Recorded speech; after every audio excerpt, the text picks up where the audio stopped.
So the Coastguard Cultural Station would like to welcome Pete Smith, aka Pete MacGowan, today to talk about his exhibition.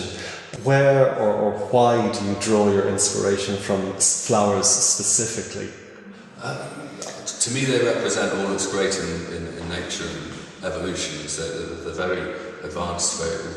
They're designed specifically for a purpose, which is to attract insects to pollinate, and so that the species can carry on. It's all about attraction, and as a result of that, they've morphed into all sorts of different kinds of flowers that cater for different bugs and different creatures, and they've had to make themselves attractive in many different ways. And as a result, they've also become very attractive to us through the colours and their shapes and everything.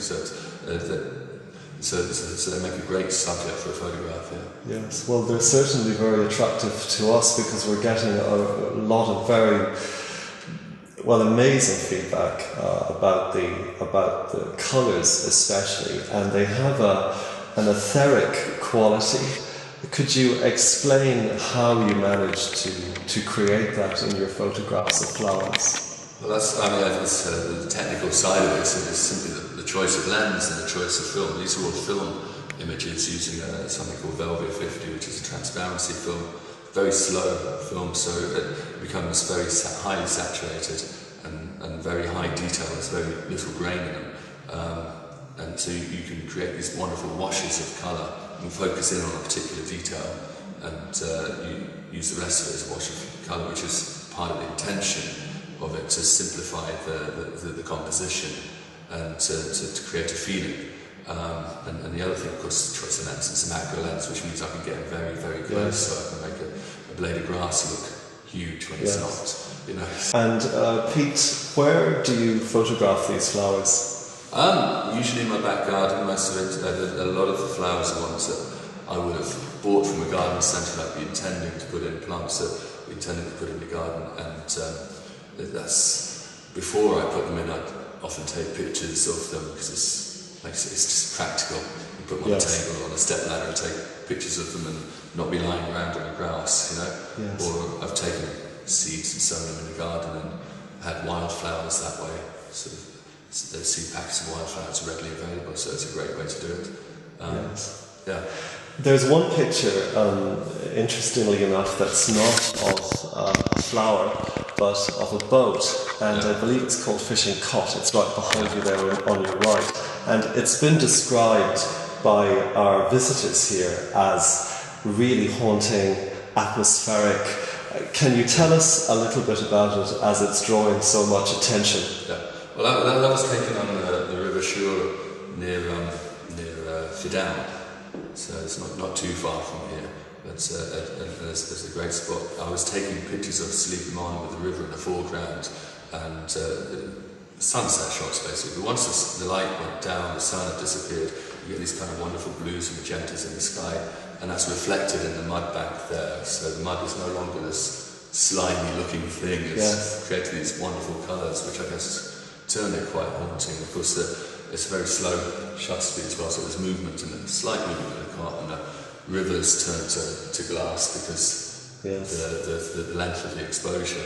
Yes. And I would be interested in, again, the same with the flowers, honing in on details and looking at the graphic nature of a shot. Yes. So it becomes quite a graphic, designy kind of a shot, rather than being a standard landscape.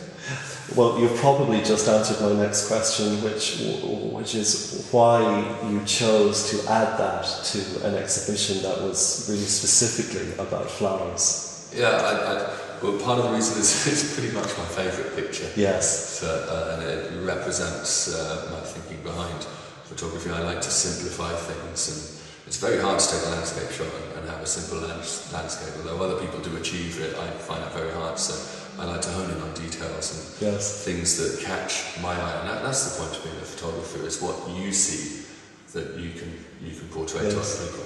Yeah. And you're here until November the 5th. Yeah. And then you're moving on, unfortunately. I hope you come back and consider... Well, it's been a great stint here. It's a wonderful facility to have. Well, we're delighted you're here. There's just one more thing. You're not just a photographer, Pete, you're also a musician.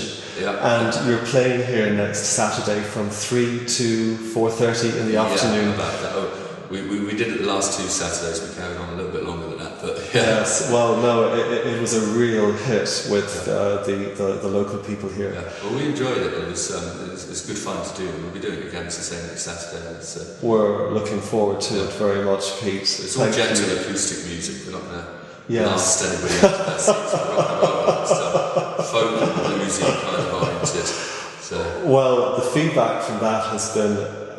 The comments have ranged from extremely relaxing to perfect for a Saturday afternoon cup of coffee. That's great to hear. Pete, just want to say thank you so much for your time this afternoon. It's been an absolute pleasure having you here at the Coastguard Cultural Centre, and we are really, really looking forward to having you back again. Thank you. Not at all. Pleasure. Bye-bye. Bye. Thanks.